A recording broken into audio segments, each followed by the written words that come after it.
নমস্কার বন্ধুরা, দীপাস কিচেনে আপনাদের সবাইকে স্বাগত।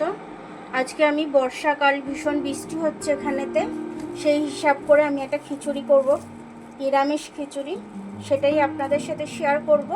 তো চলুন আমি খিচুড়িটা কিভাবে করি একটু দেখে নিই। এখানে 200 গ্রামের মতো ডাল ঢেলে দিলাম আমি, সোনামুগ ডাল। সোনামুগ ডাল দিয়ে খিচুড়ি করলে খুব দারুণ খেতে হয়। এবার এটা আমি একটু ভেজে নেব, তারপরে ধুয়ে নেব। মুগের ডালটা আমি খুব হালকা করে ভেজে নেব, খুব বেশি ভাজবো না, বেশি ভাজলে আবার সেদ্ধ হতে চায় না মুগের ডালটা, সে কারণে হালকা করে ভেজে নেব আমি। আর এই বর্ষাকালে খিচুড়ি খেতে তো সবাই ভীষণ ভালোবাসে, তার সাথে কোনো পকোড়া, তারপরে আপনার পাঁপড় ভাজা, চাটনি ভীষণ ভালো লাগে রাত্রিরে খেতে দারুণ লাগে, দুর্দান্ত। ডালটা আমার ভাজা হয়ে গেছে, আমি ডালটা এবার নামিয়ে নেব। কড়াটা গরম বসিয়ে দিয়েছি, 2টো শুকনো লঙ্কা দিয়ে দিলাম এর মধ্যে ফোড়নে, আমি 2টো তেজপাতা দিয়ে দিলাম, দালচিনি দিয়ে দিলাম, 3টে লবঙ্গ দিয়ে দিলাম, অল্প একটু জিরে ফোড়নে দিয়ে দিলাম।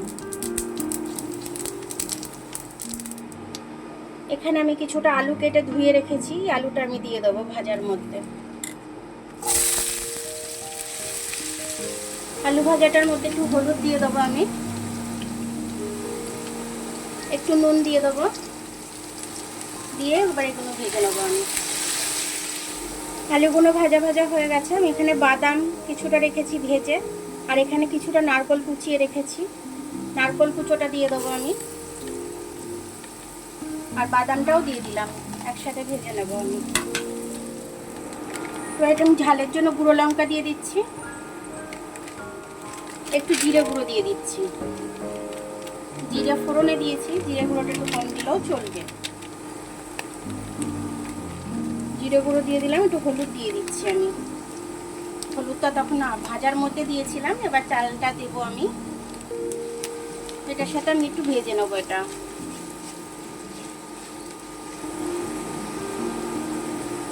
আমি চালটা দিয়ে দিচ্ছি এর মধ্যে, চাল আর ডালটা একবারে দিয়ে দিলাম ধুয়ে। এটা ভালো করে আমি ভেজে নেবো, একটুখানি নেড়ে নেবো, এর সাথে মিশিয়ে নেবো।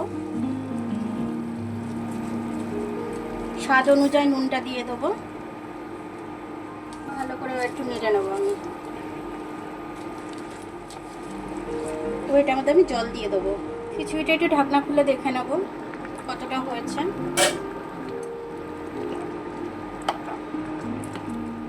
খিচুড়িটা আমার একদম সেদ্ধ হয়ে গেছে।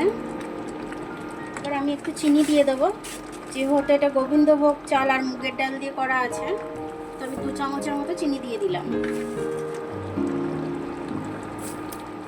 এবার ভালো করে আমি নেড়ে এটাকে মিশিয়ে নেব।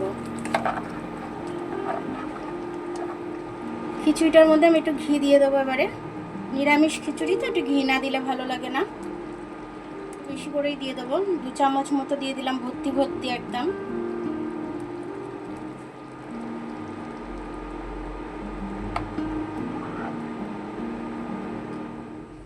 খিচুড়িটা আমার হয়ে গেছে, ঘি দিয়েছিলাম, ঘি দিয়ে একটু চাপা দিয়ে রেখেছিলাম। এখন খিচুড়িটা একদম পারফেক্টভাবে আমার হয়ে গেছে। এবার আমি নামিয়ে নেবো খিচুড়িটা দেখুন আমার হয়ে গেল খুব সুন্দরভাবে।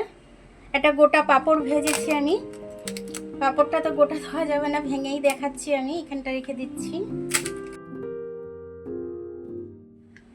তো আমার ভিডিওটা দেখার জন্য অনেক অনেক ধন্যবাদ। এরকমভাবে নিরামিষ খিচুড়ি করে আপনারা কিন্তু শ্রাবণ মাসে খেতে পারেন, যারা উপোসে থাকেন তারা কিন্তু এরকমভাবে খিচুড়ি করে, পুষ্টিকর, নারকেল দেওয়া আছে এর মধ্যে, সব কিছু রেসিপি আপনাদের সাথে শেয়ার করা হয়েছে। এগুলো দিয়ে আপনারা করে খাবেন, খেয়ে কমেন্টস করে জানাবেন যে আপনাদের কেমন লাগলো। আমার ভিডিওটা দেখার জন্য অনেক অনেক ধন্যবাদ। আমার ভিডিওটা যদি আপনাদের ভালো লাগে, লাইক, সাবস্ক্রাইব, বেল আইকনটা একটু টিপে দেবেন, আর যদি ফেসবুক থেকে দেখেন একটু লাইক আর ফলোটা একটু করে দেবেন। আবার কাল দেখা হবে নতুন রেসিপির সাথে, ততক্ষণ আপনারা ভালো থাকবেন, আমি আসছি।